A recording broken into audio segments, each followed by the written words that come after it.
Hi, and welcome. You're listening to the X22 Report. My name is Dave, and this is episode 963A, and today's date is May 5th, 2016, and the title of the episode is The U.S. Illusionary Recovery is Like a Bomb Ready to Go Off. Let's get right into the economic collapse financial news. Now, today it looks like the stock market really didn't go anywhere. Gold was suppressed for a while. It popped back up, and it looks like it's holding its own at this point. So we're seeing the beginnings of what's to come, and we're going to see more of this. And as we go into this summer, into the fall, it's going to get worse and worse. And what we're seeing now in the economy, we're seeing the illusion that the United States is continually putting out there, and it does not make any sense at all anymore. The illusion is gone. It's being ripped apart. The reality of the economic recession / depression / collapse, it's rearing its ugly head. The illusion is going in the opposite direction, and no one is following it at this time. We are seeing that layoffs, well, they're surging. The ISM surveys are slumping. Earnings are collapsing. And what we're seeing is that the initial jobless claims, well, they're starting to begin to catch up to reality. They're starting to move up. That doesn't mean that the U.S. government central bankers might try to push them back down. But what's very interesting is that we get information from Challenger, Gray, and Christmas. Now, they track the layoffs.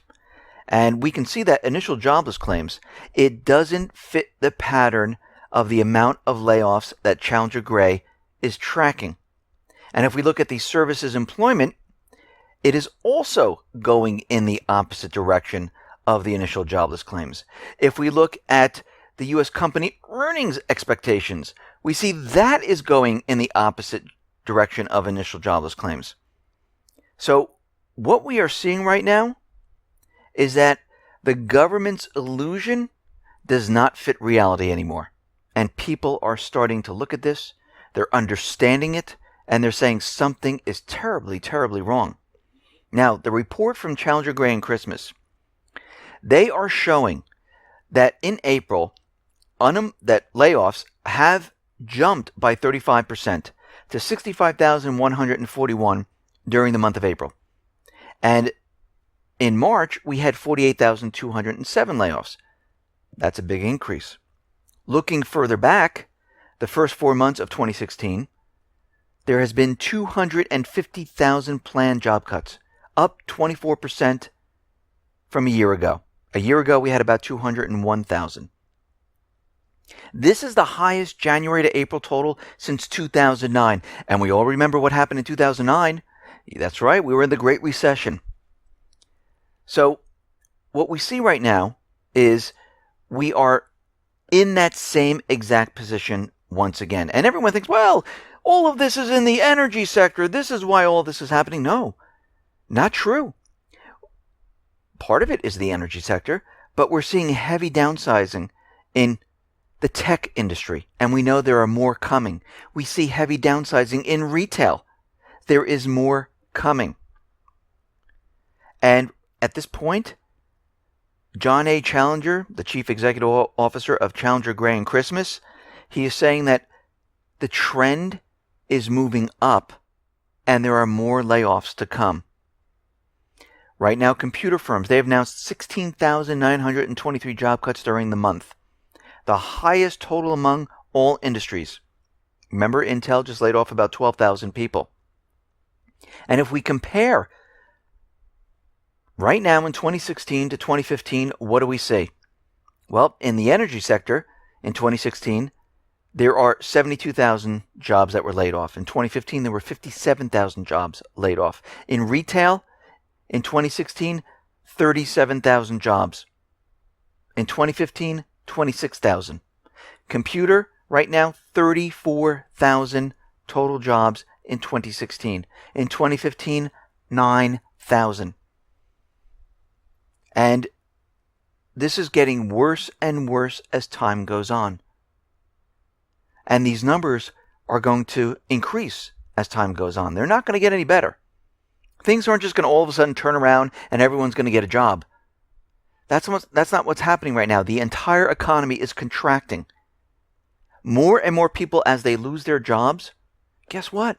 They don't have the discretionary funds. They're not going to go out and purchase stuff in retail. And if they're not purchasing in retail, well, it's a domino effect.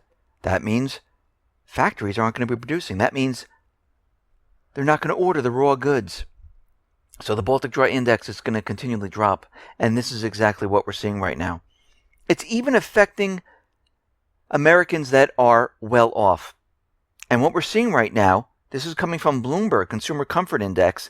They're saying that the comfort level, the comfort index of high income over $75,000, guess what? It's plunging. We're going back to October 2013 levels.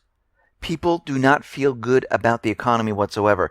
No matter what Obama says, no matter what the Fed says, people do not feel good about the economy. They're realizing something is wrong. There are more and more layoffs. Retail, it is a disaster. More and more stores are reporting that their sales have completely missed. I mean, L Brands, The Buckle, Costco, they're reporting comparable sales in April have completely missed their estimates. And this is coming from retail metrics. And they're saying one of the biggest reasons is the rainy weather that we've been having, and that Easter fell on a different day. Really? That's why everyone decided to stop spending their money. That makes no sense to me whatsoever. Now, the worst of the stores are Buckle, L Brands, and Victoria's Secrets. They have missed heavily. We also see the bankruptcies, which we mentioned once before. American Apparel, Wet Seal, Quicksilver, Pacific Sun, Eastern Mountain Sports, Sports Authority, and of course yesterday we mentioned Aeropostale. So what we're seeing right now, retail is tough, and the situation is getting worse and worse as time goes on. Now on top of that, we are seeing freight rail traffic. It has plunged. The total U.S. rail traffic in April plunged to 11.8% from a year ago. This is coming from the Association of American Railroads. Carloads of bulk commodities such as coal, oil, grains, chemicals, they have plunged by 16.1%. The coal industry, it is in horrible condition right now. We're seeing coal has plummeted by 40%. But it's not just coal. We're seeing containers and trailers. They have fell by 7.5% year over year. And these are things that they're transporting from to retailers and wholesalers. They haul parts, components, assemblies for manufacturing. It is all down. And if we take this to the next level, we see that air freight volume across the global market, it has tumbled by 15% in the first quarter. The International Air Transport Association reported that demand for global air freight fell another 2% in March. And we're seeing that air freight volumes, they've declined annually terms for the second consecutive month in March of 2016. And we're seeing that this is the same weakness that we saw back in 2012. And we see out in the Pacific, this is the largest market in terms of air freight. Well, they're 15% lower during the start of this year compared to the same period in 2015. So what are we seeing right now? We're seeing the economy implode right in front of our eyes. I mean, every day that we look at this, we've seen a dead cat bounce. We've seen seasonal adjustments. But the trend is down. Everything is declining. Everything is contracting. It is not looking good. Now, the Baltic Dry Index, it has dropped once again. It is now down to 642 points. It's down 10 points. So what we're seeing right now, it's having a ripple effect. And when you look at the Baltic Dry Index and you look at the graph, it has gone absolutely nowhere. Even that little pop-up when we were down in the high 300s all the way up to 700, that is absolutely nothing compared to all the prior years when the Baltic Dry Index was around 1,000, 1,500 points, 2,000 points. I'm not even looking at 2008, 2009 when we hit around 11,000 because that's where it was at that point. Even if I go back to 2003 to 2005, the Baltic Dry Index was around 6,000 points. I'm looking 2000 going backwards back to 1984. The average was around 1,100, 1,200 points. We are way, way below this. And when we look at the graph right now, we are in a trend that is heading downward. And it does not look good. It looks like a small little dead cat bounce that we had. Looks like we had it in the market. Looks like we had it in the Baltic Dry Index. And now things are rapidly falling apart. And it really does not look good at this point. Citibank is out there, and they're saying that the Fed is going to attempt the last Hail Mary before they're going to announce negative interest rates. And we see that Europe, we see Japan, they're in negative territory. Basically, there's a tax on your savings. It's not good for the people whatsoever, even though they try to convince you this is good. It's really good for them to keep the system operating. It's not good for everybody else. And what they're saying is they might go to negative, or they might start QE4 to try to boost the economy back up. How do they explain this? Because the president was just out there telling everyone how strong the economy was. The Fed just had their meeting saying the economy is strong. How are they going to explain this away that the economy is not doing well? They're just going to come up and say, hey, all of a sudden we're at 5% unemployment. All of a sudden the economy just started to tank. You mean just out of nowhere, just everything just started to fall apart? No, that's not how they work. They use the weather excuse way too many times already. They're going to need something else. They're going to need to blame somebody else for this downturn. They're going to keep the illusion alive that everything is fine. This illusion is like a bomb waiting to go off. And when it does go off, everyone is going to be shocked of how bad this economy really is.